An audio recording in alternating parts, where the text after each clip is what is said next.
Nous sommes à la 6e Mishnah. Après avoir vu les deux, on va dire les deux personnes dans la deux Mishnahot précédentes, un qui était le Nasi et que l'autre était le chef du tribunal, le grand juge. Alors chaque fois qu'on va voir donc des couples, il faut partir sur le même concept, sur la même définition, qu'une personne, elle est le Nasi, le premier c'est le Nasi, et le deuxième en question, c'est bien entendu le Dayan, le juge du Sanhédrin. Par conséquent, c'est une couple, comme on a déjà dit, de personnes qui voient, donc chacun il voit d'après ses lunettes à lui, n'oublions pas. Donc maintenant, on va voir la sixième Mishnah qui va nous ramener de nouveau un couple. Yoshua ben Perachia, ben Nathan Harbeli Kiblu Mehen. Yoshua ben Perachia et Nathan Harbeli, donc Yoshua ben Perachia c'est le Nasi, et Nathan Harbeli automatiquement c'est le Rosh Betin. Ils ont reçu de qui eux, ce qu'on a parlé auparavant, Yossi ben Yoézer et bien entendu Yossi ben Yochanan. Ce que ça sous-entend d'une certaine manière que chacun est plus lié à le maître qui lui a enseigné. Ils ont appris des deux, d'accord? Ils ont appris des deux. Mais forcément qu'un, il va plus apprendre du Nasi. Celui qui est Nasi, il va plus apprendre du Nasi. Et celui qui est Avbedin, il va plus apprendre du Avbedin. Minastam, c'est un petit peu logique de peut-être expliquer un petit peu comme ça. En tout cas, Yoshua ben Perachia Nathan Harbeli, il dit la chose suivante. Yoshua ben Perachia, le premier, donc le Nasi en question, disait la phrase suivante. Assez le Rav, fais-toi un Rav. Vekne lecha chaver, et achète-toi un ami. Vavedan et kol hadam le kavzechut. Et juge chaque personne le kavzechut du côté positif. Alors, quelles sont a priori les questions qui peuvent en découler de cette Mishnah-là? Premièrement, si on regarde bien, c'est le fait que déjà le début de la Mishnah nous demande assez le Rav, fais-toi un Rav. Je ne sais pas moi, on ne se fait pas un Rav, hein, on prend un Rav. Kach lecha Rav, kabel al etzmecha Rav, prends sur toi un Rav. Faire un Rav, j'ai jamais vu une situation que je fais un Rav, je ne fais pas un Rav. En plus, je le fais pour moi, c'est un Rav, c'est un Rav. Alors si c'est un Rav où je l'accepte, ou je ne l'accepte pas, mais te faire sur toi un Rav, oui, c'est un petit peu bizarre. Et on verra plus tard, Bezrat Hashem, que ça concerne beaucoup les Français à ce niveau-là. Hein. Deuxièmement, Kaneh lecha chaver. Il faut que je soudoie les gens, il faut que je dépense de l'argent. Kaneh lecha, achète-toi un ami. Pourquoi un ami, ça ne peut pas être quelque chose de naturel, c'est obligé d'être quelque chose qui est passé par un intérêt derrière, que je l'ai payé, que je lui ai offert des cadeaux. Comment est-ce possible qu'on me demande de dépenser presque de l'argent d'une certaine manière pour avoir des amis? Ça sent pas tellement bien, pas tellement bon ça. Et en l'occurrence, la dernière expression, ça il faudrait la comprendre, Aveda et kol adam le kav zechut. Juge toute personne positivement. Je comprends que tu veux être quelqu'un de gentil, quelqu'un de bien, mais comment je peux juger toute personne positivement? D'autant plus que devant mes yeux, je l'ai vu faire la bêtise. Et je l'ai vu rigoler dans la bêtise. Devant mes yeux. C'est pas que Kaviachol en cachette et puis on s'en est pas fait. Je l'ai vu, il a fait. Et tu me dis non, Kav Zirkout, il n'a pas fait, il n'a rien fait. Non, c'est rien du tout. Il faut être réaliste quand même, on n'est pas aveugle. On ne va pas déformer la réalité. Hein. On ne va pas nous demander de dire j'ai vu mon mari jouer au foot, avec son portable pendant toute la nuit. Alors il n'a pas fait la vaisselle parce qu'il n'a pas fait attention. Il est passé dans la cuisine 10 000 fois, il n'a pas vu que la vaisselle n'était pas faite. Ça ne s'accepte pas. Kav Zechut, il n'a pas vu. On ne nous demande pas d'être des idiots quand même. Il y a moins des choses. D'autant plus que Rabbeinu Yonah sur ça, Avedan et Kol Adam le Kav Zechut, il dit ça dépend de qui on parle. C'est vrai qu'il y a marqué Kol Adam, hein, toute personne, Kol Adam. Mais en vérité, ça va dépendre de qui on parle. Pourquoi? Parce que si on a affaire à un tzaddik gamour, alors à ce moment-là, oui, on a l'obligation d'être dans l'auto de Kav Zechut, ça veut dire que c'est même pas, ça doit être naturel. Donc tu ne dois même pas te poser la question. Si on a affaire à un rachat gamour, Tu n'as aucune obligation d'être dans l'auto le kavzechut, de le juger positivement dans ce qu'il a fait, même au contraire. S'il a fait une bêtise, alors tu as intérêt plutôt à le juger négativement dans sa bêtise. Excusez-moi, pas une bêtise. S'il a fait une bonne action, juge que cette bonne action qu'il a fait, il l'a fait par intérêt. Donc, et une approche vraiment très critique sur le rachat gamour. J'ai dit rajouter le mot gamour. Hein. Sur rachat gamour, et une approche très critique sur lui. Et si on a affaire à un Benoni, alors c'est quoi un Benoni? Alors, il y a plusieurs commentaires, on peut aller après l'explication du Tanya, mais ça va être un peu difficile. Alors, on va aller après l'explication la plus standard. C'est que sur un type de Avera donné, par exemple, des fois il transgresse, des fois il ne transgresse pas.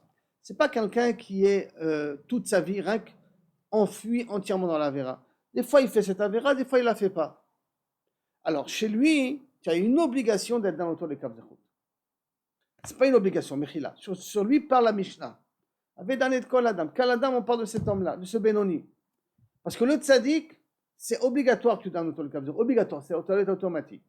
Le rachat inverse, tu n'as pas le droit d'être dans l'auto de Kavzechut. Mais le Benoni, oui, alors tu dois faire un effort, puisque c'est tangent une fois comme ça, une fois comme ça. Alors ce serait bien que, Kavichol, tu essaies de faire pencher la balance du Kavzechut. Maintenant, le rachat, on va en parler dans 2 minutes. Mais d'une certaine manière, le tzaddik, comment je peux être dans l'auto de Kavzechut tout de suite automatiquement, comme si je n'ai pas besoin de l'écrire même. Parce qu'il y a une autre Mishnah qui vient qui nous apprend déjà que si on a vu un tzaddik, un rav, quelqu'un de chashou, faire une avera, qu'est-ce qu'on doit se dire tout de suite? Que vadaï, il a déjà fait tchouva. Il n'y a aucun doute, il a déjà fait tchouva. Par le fait que je dois être dans cette approche-là que vadaï, il a fait tchouva, il n'y a aucun doute qu'il a fait tchouva, cet homme-là. Par conséquent, quand on a un tzaddik gamour, et que gamour, ça veut dire, donc habituellement, il fait que des mitzvot, il ne fait pas de averot, et là, il a glissé sur une peau de banane. Il ne faut pas partir sur le principe qu'avoir glissé sur une peau de banane, c'est chad pe'ami, c'est une seule fois, et presque sûr qu'il a eu des regrets. Et quand il a eu des regrets, donc il a fait tchouva, la vera n'existe plus. Si la vera n'existe plus, pourquoi tu vas le juger? On est tous des êtres humains, on est tous des humains. On a tous droit à l'erreur. On n'est pas des malachim qu'on n'a pas droit à l'erreur. On a tous droit à l'erreur. Par conséquent, comment on a tous droit à l'erreur? D'une certaine manière, cet homme-là qui habituellement fait très attention, bon, ça peut arriver. Donc comme ça peut arriver, alors on te demande sans réfléchir, ne le juge pas bichlal, dis qu'il a fait tchouva. C'est quoi ne juge pas le kavzechut? Kavzechut veut dire non, il n'a pas fait de avera, ou il s'est trompé dans l'avera, il n'a pas fait attention à l'avera. Non, c'est un tzaddik gamour, il ne faut pas ne pas faire attention à l'avera. Il est sûr qu'il a fait l'avera, alors comment je vais dans l'auto le kavzechut? Je ne vais pas être dans l'auto le kavzechut, il sait très bien que c'est interdit. Et là, qu'est-ce que je vais dire? Je vais dire, c'est vrai, il sait que c'est interdit. Et il a fait de façon intentionnée, puisque c'est un tzaddik gamour, mais il a fait tchouva. Et comme il a fait tchouva, j'ai plus le droit de parler. Ce n'est pas dans l'auto le kavzechut ici. Il n'y a pas de kavzechut à juger, il y a tout simplement le considérer qu'il a fait tchouva, c'est tout. Donc ça ne peut pas être tzaddik gamour. Un rachat, par contre, il faudrait que tu l'expliques ça négativement. On dit que non, toute la mitzvah qu'il a fait, il a fait que par intérêt. Donc, avec Dan et Taracha, les Kavchova, Kavichol. Pourquoi? Parce que si, d'une certaine manière, et on parle d'un rachat gamour, et n'oublions pas que dans la définition d'un rachat gamour, la Gemara dans Shabbat, pour tous les maris qui ont mérité de faire le Dafayomi, on a vu que dans la Gemara Shabbat, la définition de Kavichol, rachat gamour, c'est quelqu'un qui connaît l'interdit, qui connaît les punitions de l'interdit, et qui connaît les conséquences de l'interdit. Conséquences même du point de vue Kavichol société. Ça veut dire que s'il sait que c'est interdit, mais ce n'est pas par exemple que c'est chayav karet, qu'il y a une punition de karet, alors d'après Rabbi Yochanan dans la Gemara, il s'appelle shogeg. Il s'appelle shogeg. Ce qui voudrait dire que 90% de la population sont shogegim. Shogeg, ça veut dire une advertence. Pourquoi? Parce qu'ils savent que c'est assaut, mais ils ne savent pas qu'il y a un karet derrière. Ils ne savent pas qu'il y a une punition. Ils ne savent pas qu'il y a malkout. Ils ne savent pas la conséquence de la gravité. Et même si on leur dit à karet, ils ne comprennent pas de quoi vous parlez. Et comme ils ne comprennent pas, on ne peut pas les considérer comme des mésides. Donc, ce n'est pas ce type de rachat-là qu'on parle. Il en parle du rachat, qu'il a l'habitude de faire la vera, continue de faire la vera, et c'est quelqu'un que Kavichol, il connaît les tenants, les aboutissants, et il connaît les interdits, et il n'en a rien à faire. Celui-là, je ne dois pas être dans tous les cas. Pourquoi? Parce que le fait de son existence, ça montre comme si Akadosh Baruch Hu n'est pas présent. Puisque ce rachat-là, il vit heureux, par exemple. Ce rachat-là, il n'a pas de problème, par exemple. Et n'ayant pas de problème et vivant heureux, d'une certaine manière, tu vas dire, mais je ne comprends pas, regarde, c'est intéressant d'être rachat, non? Donc, qu'est-ce qu'on doit prier, nous? On doit prier que d'une certaine manière, que le mal dans le monde disparaît. La réchoute dans le monde, c'est vrai qu'il n'y a plus de rat dans le monde. Ça ne veut pas dire que lui meurt. Rabbi Shalom, comme on a vu avec Rabbi Meir et Brouria, Rabbi Meir, il avait des voisins qui lui faisaient des problèmes. Et Rabbi Meir voulait maudire les voisins. Et Brouria lui dit, écoute mon petit, comment il y a marqué dans le verset? Il n'y a pas marqué Itamu Chataim Minari. Excuse-moi. Il n'y a pas marqué Itamu Chotim Minari. C'est pas marqué que les mécréants disparaissent. Il n'est pas marqué Itamu Chataim, que les faux disparaissent.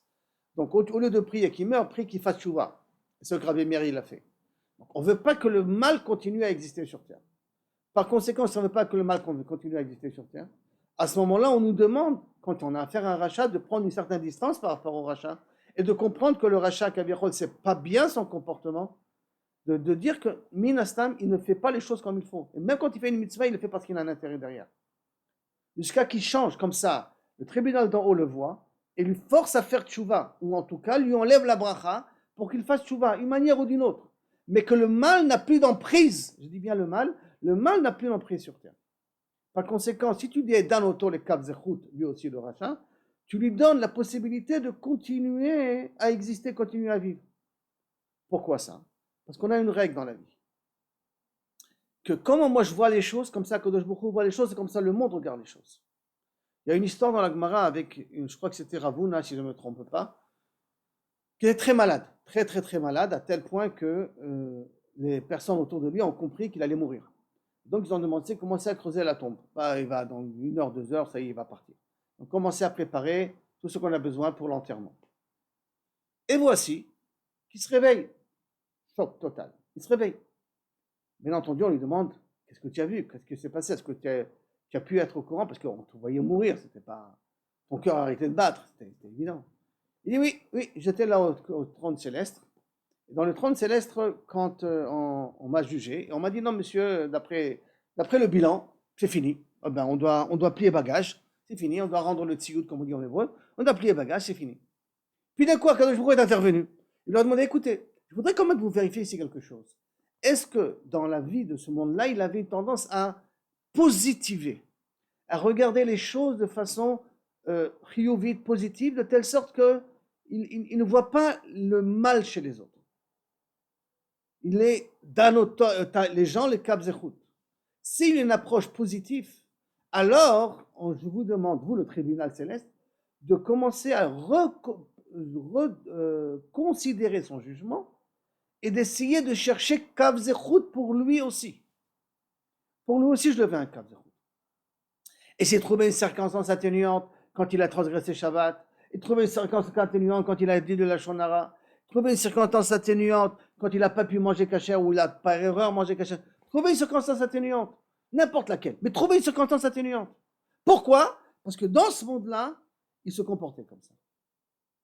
Donc vient ici indirectement la Mishnah, il nous dit, tu sais, Davedan et Kol Adam le Kav Zechut, je te demande vraiment d'avoir une approche positive parce que quand tu as une approche positive de la vie, alors dans le ciel aussi on aura une approche positive. Pour toi et pour le monde entier. Par conséquent, pour le rachat, je ne veux pas que tu aies une approche positive. Parce que si tu as une approche positive, tu laisses le rachat continuer à exister. Or, le rachat, tant qu'il existe, pas le traduction qui meurt, hein, qui continue à être rachat, il a une possibilité de continuer à faire le mal. Alors à ce moment-là, le mal, il prend de l'ampleur. Parce qu'on se dit, mais regarde, il fait des bêtises et rien ne lui arrive. Par conséquent, là, on ne te demande pas d'aider le Kav Zechut. Déjà, pour que Akadosh Baruch Hu enlève le mal du monde. Et deuxièmement, pour que toi aussi, tu aies une approche de rejet du mal. Parce que si tu vois quelqu'un qui fait des bêtises, et tu dis, allez, Kav Zechut, c'est pas grave. Et je parle ici de rachat, d'accord? Donc en vérité, à tes yeux, un rachat, c'est pas si grave que ça. Oh, il est Mechalel Shabbat. Bon, alors, il fume, il prend la voiture Shabbat, il va à la plage. Ouais, c'est pas grave, Kav Zechut. Alors l'interdit du Shabbat perd de son importance à tes yeux. Par conséquent, cette personne-là qui est un rachat, non. Il faudrait que tu mets vraiment des barrières et tu comprends qu'il est Mechalel Shabbat. C'est très grave ce qu'il fait parce qu'en plus, j'ai parlé d'un rachat gamour. Hein. Je n'ai pas parlé d'un shogeg, j'ai parlé d'un rachat gamour. Par conséquent, maintenant on déborde à ce moment-là celui qui est Benouni. Ce qui est Benouni, ça veut dire quoi? Que des fois il fait, des fois il ne fait pas. Comme des fois il fait, des fois il ne fait pas. Alors chez lui, spécifiquement chez lui. Chez lui, je te demandais dans l'auto les caves de route. Comme ça, en haut, on te jugera aussi les caves de route. Et comme ça, dans ta vie sociale, tu pourras vivre de façon beaucoup plus correcte, avec moins de stress. Pourquoi? Parce que si tu positives dans ta vie, si tu as l'habitude, kabiachol, de regarder les gens positivement, donc automatiquement, on te regardera positivement aussi. Même sans parler du ciel, les gens dans ta vie. Si tu es quelqu'un de sympa, qui ne regarde pas tout le temps avec la critique, non, ça va pas, non, ça va pas, non, ça c'est pas bien. Non, tu apprends un petit peu, bon, je peux comprendre. Peut-être il a oublié. Ou on va dire, bon, le tsar était un peu trop fort pour lui cette fois-ci, mais en vérité, je suis presque sûr qu'il regrette. Pas le tzadik, le tzadik Gamour, Vadaï qui regrette. On n'a pas de problème, on a dit ça ne rentre pas dans le Kav Zechut, parce que Vadaï qui regrette, donc ça y est, il a fait tchouva, donc on efface directement. Mais le Benoni, il faut qu'on trouve des circonstances atténuantes, et ça c'est important. D'abord, c'est important du point de vue social, parce que ça permet à la société de mieux exister, d'être moins critique, parce que vous savez très bien qu'on ne supporte pas les personnes qui sont un peu trop critiques et qui trouvent trop à redire. C'est invivable. Avec sur chaque chose qu'on fait, on nous fait des reproches. C'est un des problèmes qu'on trouve le plus souvent dans les problèmes de Schlambaï, ou que le mari fait trop de reproches à sa femme. Non, c'est pas bien, non, t'as mis trop de sel, non, c'est pas propre, non, ça. Ouh, la femme, elle va exploser. Ou c'est exactement l'inverse. Où la femme, elle étouffe son mari. Pour la moindre chose qu'il fait, elle n'est pas contente. Il fait ses achats, elle n'est pas contente. Il a nettoyé la maison, c'est jamais parfait comme il faut. Ce qu'il a à table, il ne savait pas comporter comme il faut. Il n'a pas dit les choses qu'il fallait dire. Oh, des critiques sans fin. On ne peut pas vivre avec des critiques. C'est impossible d'être critique. Alors, par conséquent, déjà, du point de vue social, c'est très important. Avedan et quoi la dame les Kav Zechut. Deuxième élément, c'est par rapport au trône céleste. Par rapport au trône céleste, si je suis dans les Kav Zechut, alors on va me juger les Kav Zechut. Donc, en fin de compte, le Nassi en question a vu, en tant que communauté, rappelons-nous, le Nassi regarde la communauté, regarde le klal. Le Rosh HaSanhedrin, lui, regarde le prat, regarde le particulier.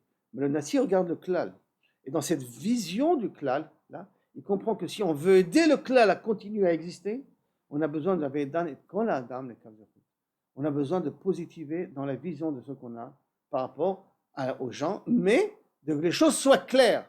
On ne va pas déformer notre façon de penser. Le tzaddik a fait une erreur, on sait qu'il a fait une erreur. Rien qu'on dit qu'il a fait tchouva. Le rachat a fait une erreur, il a fait une erreur, il a fait de façon intentionnelle. On ne va pas dire qu'il n'en a pas fait d'erreur. Le seul qu'on va pouvoir dire que peut-être il a fait une erreur, c'est celui qui a l'habitude de faire, de ne pas faire. Alors là, peut-être il a fait, peut-être il n'a pas fait. Chez lui, on veut. C'est 90% de la population. C'est bien clair. Donc, Michila, ça veut vos maris, et si les maris écoutent, c'est vos femmes aussi. S'il y a une erreur, il y a quelque chose qui n'a pas fonctionné comme il faut, Kav Zechut. Tu es Kav Zechut avec ta femme, tu es Kav Zechut là-haut. Tu es Kav Zechut avec ta femme. Tu es bien d'accord que ta femme va te voir comme un saint, avec la couronne autour. Regarde comme tellement il m'aime.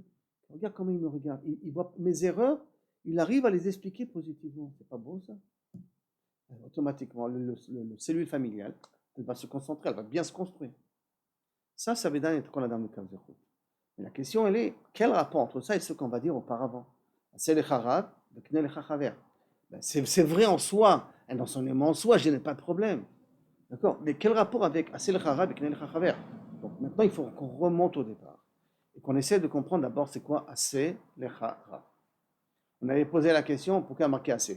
Kabel al Charav, prends-toi un Rav. Quoi Asel Charav? Il y a une autre Mishnah d'ailleurs plus tard qui marquait Asel Charav et Istalek Minasafek. Fais-toi un Rav et automatiquement évite d'avoir le doute dans ta vie. Il y a aussi un sujet bifné. Mais là, on vient nous expliquer quelque chose de très important. En vérité, dans la vie, on a la tendance à croire, et les Français souvent, qu'un Rav, c'est pour poser une question. J'ai une question de halakha, permis ou interdit, prends le téléphone, allô monsieur le rabbin, j'ai le droit de cuisiner du pain dans un four, qui est un four halavi, est-ce que je dois cuisiner du pain pour pouvoir le manger avec de la viande après? Bien que le four il est halavi, et juste auparavant, j'ai fait un gâteau au fromage. Est-ce que je peux ou je ne peux pas? Bon, c'est une question qu'on va demander au rabbin. C'est là. Mais est-ce qu'on va demander des rabbins dans ce qui concerne dans ma vie privée, dans des décisions importantes, je précise bien importantes que je dois prendre dans ma vie? Non, ça. On n'a pas besoin d'un rabbin pour ça. C'est pas le rabbin pour ça. Non. Non, ça c'est ma vie privée quand même. Je suis allé un homme. J'ai le droit de choisir dans ma vie quand même, non? Je suis un homme libre, je dois choisir. On te dit, assez le Charav. Fais-toi un Rav. Fais-toi un Rav. J'ouvre une petite parenthèse. Faire un Rav, ça veut dire quoi? Ça veut dire que si tu cherches dans la vie un Rav et que tu ne trouves pas un Rav, tu ne trouves pas. J'ai pas d'affinité particulière ni avec un tel ni avec un autre. Alors à ce moment-là, mon Rav, il explique comme ça, il dit assez. Alors prends une personne, quelle que soit, et fais-la ton Rav. Celle que tu as une bonne communication avec lui, celle avec que tu t'entends bien avec lui, celle avec quoi tu t'entends bien. Bon, tu es prêt à un petit peu écouter de ce qu'il te dit. Mais il n'est pas compétent. C'est pas grave. Fais-le ton Rav. Bombarde-le de questions. Bombarde-le de questions. Fais qu'il est obligé de te donner des réponses. Fais-le à toi, ton Rav. À toi, pour toi qu'il soit. C'est pour ça que ce n'est pas le Rav des autres. Mais toi, tu vas transformer ça comme ton Rav. Ça veut dire que le début de la Mishnah vient te dire, ne trouve pas de justificatif. Je n'ai pas trouvé de rabbin qui m'a témimlé. Tu n'as pas trouvé? Alors crée-le. Crée-le ton rabbin. Mais comment je vais le créer? Prends une personne. Fais-le devenir ton rabbin. En le bombardant de questions. Et pas que des questions de halakha. Parce que des questions de halakha entre nous, aujourd'hui on n'a pas besoin de barbu. On tape sur Google une question. Même si vous voulez même aller plus loin, on écrit la réponse qu'on est escompté à avoir. Et il va nous donner le rabbin qui nous donnera cette réponse-là. Alors, vous savez, hein, on n'a pas besoin de rabbin aujourd'hui pour avoir des réponses comme ça. Sur Google, on peut trouver. Il y a question au rab, on écrit une question au rab, tap, tap, tap, j'obtiens une réponse. Ça veut dire assez les harab, ça? Non. Assez les harab. Fais-toi un rab. Ça veut dire que comprends que dans la vie de pas chaque décision, dans les grandes décisions de ta vie, d'accord? Tu as besoin de savoir qu'est-ce que c'est ta Torah. Maintenant, je veux comprendre, mais pourquoi j'ai besoin de demander l'avis d'arabe? Si je vais acheter un canapé, je vais demander l'avis d'arabe? Bien sûr que non. On ne va pas demander comme une fois le Rav Shach a dit. Est-ce que tu vas demander aussi au Rav, à ton Rav, quelle heure il est? Alors, monsieur le rabbin, je veux savoir quelle heure il est parce qu'on a dit à Selech Harav, donc on va poser la question quelle heure il est. On n'est pas fou quand même. On a de grandes décisions, des décisions importantes. Des décisions d'éducation, des décisions de direction dans la maison. Des décisions des fois qui peuvent être même de grands investissements. C'est le Harab, va demander la question. Pourquoi? Parce que quand assez les Harab, quand tu le fais Rav, qu'est-ce que tu es en train de dire à Kadosh Baruch Hu? Tu es en train de dire une phrase, Ribono Shel Olam, sache une chose, que moi je veux te servir. Alors, dans le Shulchan Aruch, ok, mais il y a des fois un cinquième Shulchan Aruch, qui n'est pas écrit explicite, qui est Pirkei Avot, qui est la Gemara, qui est un cinquième Shulchan Aruch. Et je voudrais savoir, dans cette situation, comment je dois me comporter. Comme je n'ai pas les sources, alors je vais aller voir le Rav. Je vais le faire mon Rav, donc il connaît un petit peu ma vie, parce que c'est moi qui l'a fait Rav, donc il connaît un petit peu ma vie. Et je vais débattre avec lui de sorte que, à partir du moment où je l'ai fait lui mon Rav, ça veut dire qu'à Kadosh Baruch Hu, je considère que tu me parles à travers le Rav. Quand tu viens et tu me transmets l'information, c'est à travers le Rav que tu me transmets. Donc en fin de compte, ce Rav-là, puisqu'on n'a pas de prophète aujourd'hui, ce Rav-là, c'est comme indirectement le prophète. Bon, bien entendu, j'espère que vous allez choisir un Rav qui est un Rav normal, qui fait un petit peu attention aux mitzvot et qui n'est pas un petit rabbin, bien que à Selech Harab, de façon, comme j'expliquais, de façon très vaste et très ouverte, vous avez le droit de décider comme vous voulez. Mais néanmoins, si vous voulez que ce soit un bon catalyseur de la volonté d'Akadosh Baruch Hu, donc il y a besoin quand même de le faire, de choisir quelqu'un qui a un petit peu quand même de Gdusha, un petit peu quand même. Hein. Mais d'une certaine manière, tu le fais. Quand tu te le fais, hein, quand tu parles après à Kadosh Baruch Hu, tu te dis beaucoup. J'ai une solution, je ne trouve pas de solution. Pas poser la question au Rav. Hop, le Rav, Kadosh Baruch Hu le donne la Siyata Lishmaya, dans l'aide divine, et c'est lui qui te donne après la réponse. Assez de Harav. Fais-le pour qu'il devienne ton pôle, qu'il devienne ta communication avec Boré. Et comme ça, automatiquement, même dans la vie de tous les jours, pas que dans la vie du Shulchan Aruch, dans les décisions, alors à ce moment-là, on fait rentrer à Kadosh Baruch Hu chez nous. Pourquoi? Parce qu'on est mitzetz avec le Rav. Et je reprécise, on ne parle pas de choses banales et standards. On n'est pas, quand même, on existe et c'est normal. Dans les choses qu'on apprend, des décisions, qui peuvent être des fois des décisions où mettre les enfants, qui peuvent être des fois des décisions, est-ce que vraiment ça vaut la peine d'investir maintenant ou pas investir dans un appartement, pas dans un appartement, d'acheter une voiture, on a un doute. Est-ce que oui, est-ce que non? Parce qu'on se pose la question, est-ce qu'il vaut mieux investir ça sur un compte en banque pour les enfants, pour le mariage, ou vaut mieux acheter d'abord la voiture maintenant? Des choses comme ça, qui sont de prendre des décisions. Là-dessus, assez le haram. Et à ce moment-là, je répète, assez, c'est toi qui le fais. Alors maintenant, si c'est comme ça, mesdames, vous pouvez faire assez le haram qui? Qui vous pouvez faire assez le haram? Votre mari. Il suffit uniquement d'accepter que c'est celui l'aura. Et lui, à lui de faire assez le haram. À lui après d'aller trouver des solutions. Mais au lieu de vous sentir superwoman, et de pouvoir résoudre tous vos problèmes tout seul, faites appel à lui. Prenez conseil avec lui. Faites-le qui devient notre rave.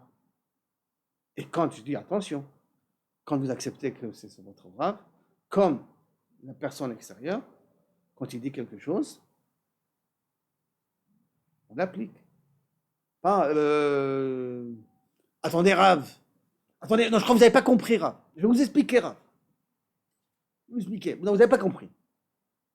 C'est le rave. Tu l'as expliqué.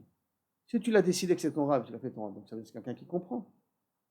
Et bien, il t'a dit, ah, ça ne te plaît pas ce qu'il t'a dit. Au lieu de combattre et d'essayer de faire du forcing, si tu pars du principe qu'Akadosh Baruch Hu va parler à travers le rave, il t'a dit, accepte. C'est vrai qu'au départ, fais d'abord tes devoirs. Mets sur table, mets sur carte, mets sur papier, qu'est-ce que tu veux lui poser comme question pour que ça soit clair dans ta tête. Parce que souvent, quand on pose des questions, ce n'est pas clair dans la personne qui pose des questions. Normalement, le rave en question va fouiner, va poser des questions pour essayer de vraiment comprendre qu'est-ce que la personne lui a demandé. Mais déjà, toi, fais des petits travail en amont. C'est le chara, ça te permet de faire rentrer Akadosh Baruch Hu chez toi dans la vie de tous les jours. Shiviti Hashem Egdi Tamid. Ça permet de réaliser aussi Shiviti Hashem Egdi Tamid. Et entre parenthèses, ça te déresponsabilise par rapport à notre papa là-haut. Déresponsabilise. Mais attention, c'est le Rav, un Rav. Pas, oula, là c'est un rabbin qui est cool dans ce sujet-là, je vais aller le voir. Et celui-là, c'est un autre rabbin qui est cool dans l'autre sujet, alors celui-là, je vais aller le voir. Non, non, c'est le Rav. J'en fais un seul. Un seul. Et quoi de mieux que la femme fait son mari Rav? Et quoi de mieux que le mari va chercher qui va être son Rav? Et que lorsque le mari vient, il dit voilà, j'ai pris la décision, ou j'ai pris conseil, je pense que c'est comme ça qu'il faut faire. Que la femme, puisqu'elle a fait Rav, alors elle dit Amen à ce que son mari l'a fait. Il n'y a pas de meilleure bracha, une hiérarchie plus stable que ça. Bien entendu, vous avez vos mots à dire dans des choses que vous comprenez et vous avez votre point de vue à exprimer. Mais c'est important qu'il y ait une hiérarchie quelque part. Et pourquoi j'ai dit c'est essentiellement chez les Français? Parce que chez les Français, il y a une difficulté à accepter cette idée. Que non, moi le rabbin, c'est rien que pour poser des questions, des questions de halakha, mais de la vie de tous les jours. Ma pitom, le rabbin, il rentre dans ma vie. De quel droit il rentre dans ma vie, moi, quand même. On est tous des révolutionnaires, hein, depuis la Révolution française, on a tous l'intention, tu ne vas pas me dire qu'est-ce que je dois faire. Quand même, je suis assez grand pour prendre mes décisions tout seul. Non, on te dit non, assez le chara. Fais-toi un rave. Fais-toi un rave. Ah, après que je me suis fait un rave, alors qu'est-ce que c'est? Parce qu'un rave, il faut qu'il soit proche de la famille. Mais d'un autre côté aussi, un rave, on a besoin d'avoir une certaine crainte du rave. Pourquoi? Pour que lorsqu'il dit quelque chose, on l'écoute. Parce que si c'est, je veux dire à l'israélienne, Sarbak, c'est grand copain, on joue au chess avec le rave, vous comprenez très bien qu'il va dire des choses, on va l'écouter et on ne va pas l'écouter. Bah, il est trop copain. Donc on a besoin de garder une certaine distance, un petit peu par rapport, un petit peu, pas beaucoup, hein, un petit peu par rapport au rave. Certain respect par rapport au rave. Par conséquent, il y a des fois des choses que je ne vais pas embêter le rab là-dessus parce que j'ai rien que besoin de décharger. Ce qui est d'ailleurs entièrement faux, que le rab est censé être aussi le psychologue, être le grand-père de la famille. Le rab est censé être la personne qui accompagne la famille à tous les problèmes qu'il y a. Mais il y a des fois des choses que ça m'est plus facile de parler à quelqu'un qui m'est proche. Par conséquent, va essayer de trouver des amis, mais de vrais amis. Le problème, c'est que toutes les personnes sont des personnes intéressées quelque part. Ça veut dire quoi intéressé, me casse pas trop la tête et tout ça.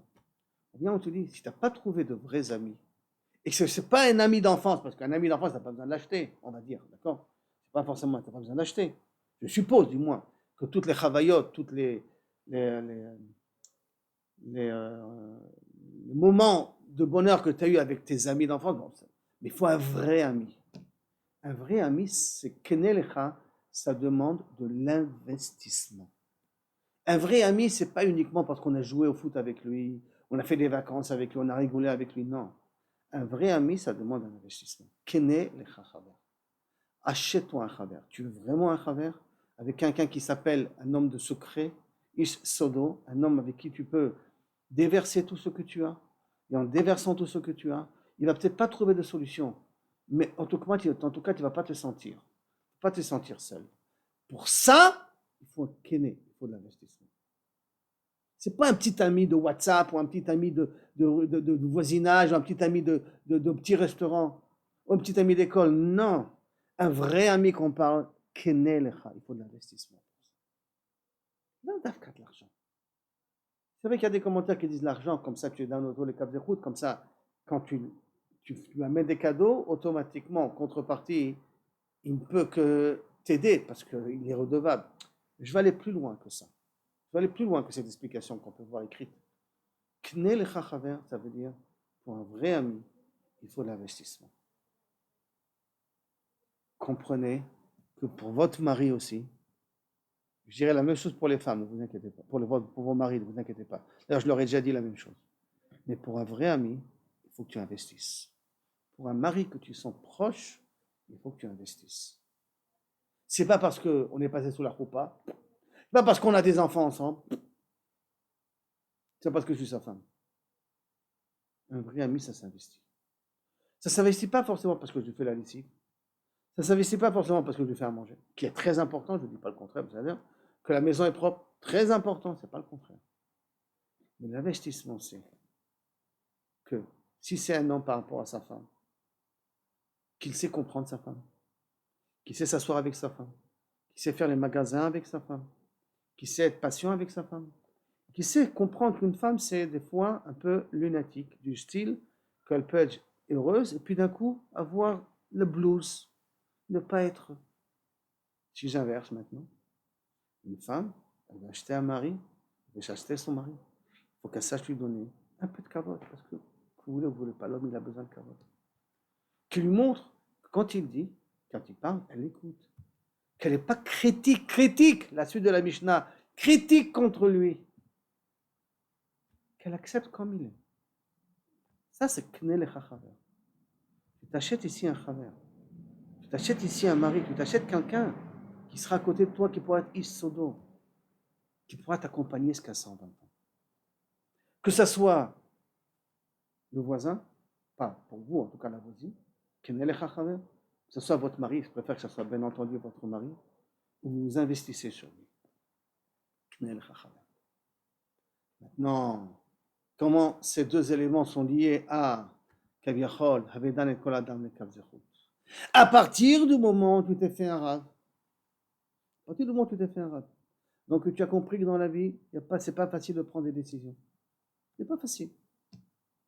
Il y a beaucoup de dilemmes. Et c'est bien de pouvoir s'accouder sur quelqu'un d'autre. Ne pas être seul à prendre des décisions parce que on risque de se cracher contre un mur après.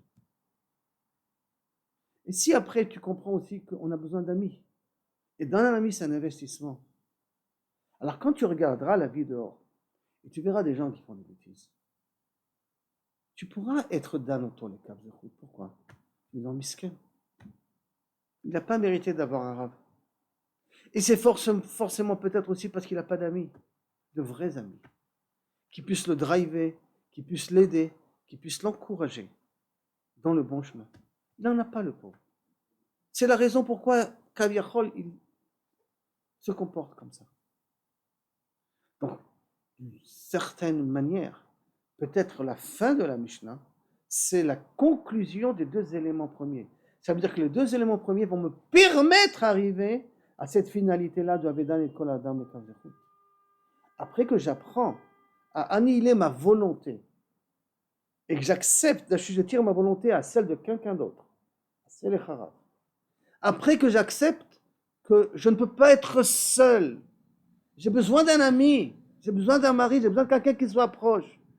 Je ne peux pas être seul.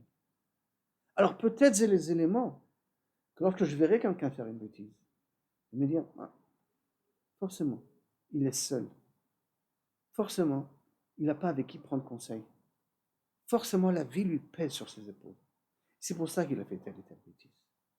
Donc, Avedan et Takol Adam Bekalzechut, qui est un but en soi, ça se facilitera si on a les deux éléments premiers qui nous accompagnent.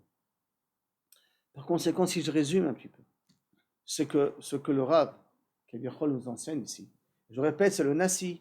Il regarde le Ham Israël, il dit comment je peux leur conseiller? Conseiller directement à ceux qu'il a appris de son Rav, de ses Rabbanim, en tout cas l'essentiel de son Rav d'avant. Le Rav d'avant, c'est qui? C'était Rabbi Yossi ben Yoézer. C'était lui le Nassi. Qu'est-ce qu'il avait dit? Il avait dit que ta maison soit grande ouverte à tout le monde et que mitabek vavak raglehem. Et si tu peux pas, les gens ne viennent pas chez toi, les Rabbanim ne viennent pas chez toi. Comment tu vas faire? Il vient maintenant. Yossi ben Yoshua ben Peracha, il dit, et si tu ne peux pas que ta maison soit une maison pour tous les Chachamim, comme a dit mon Rav, je vais donner une autre solution. Le Rav, tu ne peux pas l'amener chez toi? Toi, tu vas chez lui. Toi, tu vas chez lui. Avec Mitavek Bavak Raglehem, tu veux être humble, comme ça on avait dit dans les cours d'avant, les deux cours d'avant, d'accord? Investis-toi dans la relation publique pour créer ici une émulation d'union entre les gens, entre les hommes. Comme un, commun, comme un, commun. Compagnon.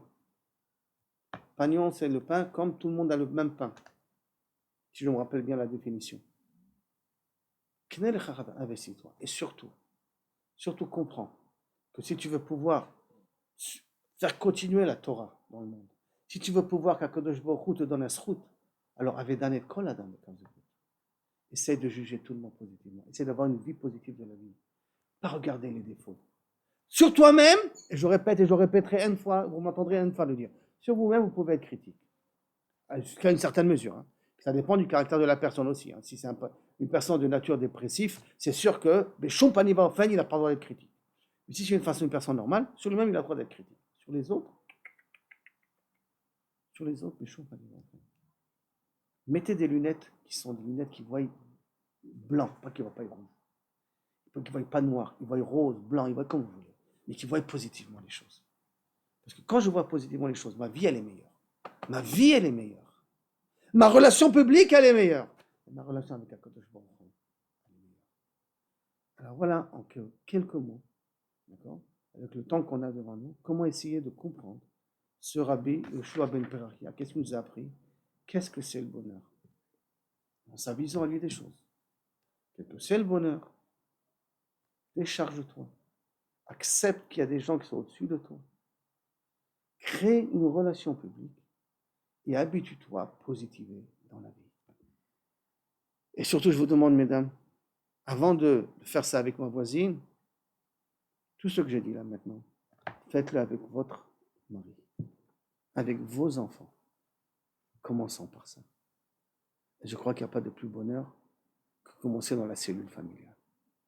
Quand on commencera par là, alors Bezrat Hashem, ça va déborder sur tout le reste. Ça va déborder sur les autres.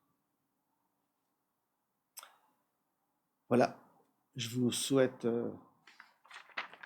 Chag Shavuot Sameach, Chag Sameach, que vous arrivez à faire de bons gâteaux au fromage, qui vont plaire à vos maris. Vous allez passer une grande fête, et que votre mari va passer un grand tikkun, Bezrat Hashem. Et que Bisrout, Nashim Tzadkaniot, qui sont ici présentes, quand on reçoit la Torah nous amène la Géoula, qu'on soit zoché une vraie Géoula, un vrai tikkun, une vraie Géoula. Et que Bezrat Hashem, qu'on mérite de pouvoir fêter Shavuot au Beth Amikdash ici, pas au Kotel, au Beth Amikdash, derrière le Kotel. Chag Sameach, Bracha Batzlacha. Et à bientôt.